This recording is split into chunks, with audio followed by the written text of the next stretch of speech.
ரிஷப ராசிக்கு வந்து இந்த 2026ஆம் ஆண்டு என்னை பொறுத்த வரைக்கும் ஃபஸ்ட்டு ராசியே ரிஷபம் தான் நான் சொல்கிறேன். உங்கள் ராசியில் தான் ரோகிணி நட்சத்திரத்தில் தான் இந்த ஆண்டே பறக்கிறது. 11ஆம் இடத்துல சனி வந்து உங்களுக்கு இன்னும் 2 வருஷம் ஜம்முன்னு இருக்கார்.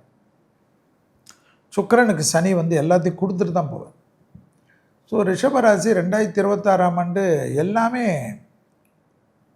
அற்புதமாக கிடைக்கக்கூடிய நேரத்தை கெடுத்துக்காமல் இருக்கும். சிற்றின்ப நாட்டத்தை மட்டும் போகக்கூடாது. ஃப்ரெண்ட்ஸுங்களோட போகிறது, பப்புக்கு போகிறது, டான்ஸ் ஆடுறது அது வச்சுக்குங்க. நான் எல்லாம் வேணான்னு சொல்லு. ஏன்னா ஒரு நம்மளுடைய ஓவர் ஒர்க்குக்கு 6 நாள் உள்ள வச்சுக்குங்க, ஒரு நாள் ரிலாக்ஸாக இருக்கும். ஃபோனை கூட ஆஃப் பண்ணுறது. ஃபேமிலியோடு இருங்க, ஃப்ரெண்ட்ஸோடு இருங்க, கிரிக்கெட்டு விளையாடுங்க, ஜிம்முக்கு போங்க, எதுவும். ஆனால் டெய்லி எக்ஸசைஸ்ன்றது வேறு.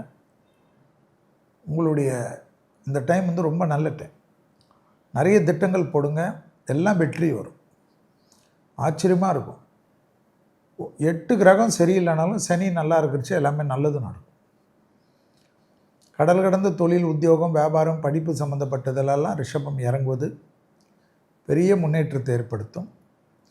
ரிஷபத்துக்கு ஜூன் மாதம் 14ஆம் தேதிக்கு மேலே கல்யாண அமைப்பெல்லாம் டக்கு டக்குன்னு நடக்கும்.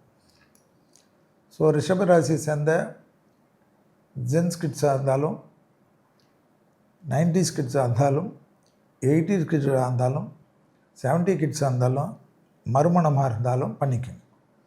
உங்களுக்கு திருமணம், முதல் திருமணம் இல்லைன்னா கல்யாணம், லவ் ஃபெயிலியர், காதல் கல்யாணம் ஃபெயிலியர் திருப்பி பண்ணணுன்னா இந்த டைம் நல்லாயிருக்கும். இந்த டைம் பண்ணுறது உங்களுக்கு ரொம்ப நல்ல விஷயத்தை நடக்கும். குடும்பத்தில் புது உறவுகளுக்கு வரும். பெற்றோருடன் இருந்த பிரச்சனைகள் தீரும். திடீர் அதிர்ஷ்டம் ஏற்படும்.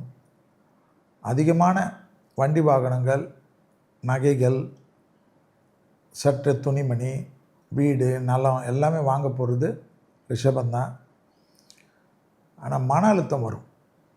ஏன் வரும் மன அழுத்தம்னா, நிறைய அன்டைம் ஃபுட்டு சாப்பிட்றதுனால வரும். ஸோ வயிறை கெடுத்துக்காமல் பார்த்துக்குங்க. வயிறை கெடுத்துக்கினீங்கன்னா ஆங்ஸைட்டி வரும். ஆங்ஸைட்டியோட சைக்காட்ரிக் எஃபெக்டே வரும். ஏன்னா ரோகிணியில் தான் நான் இந்த ஆண்டு பறக்கிறது. ரோகிணின்றது சந்திரனுடைய நட்சத்திரம். மூட் ஸ்விங் நிறைய வரும். பெண்களுக்கு ஹார்மோன் குறைபாடுகள் வரும்.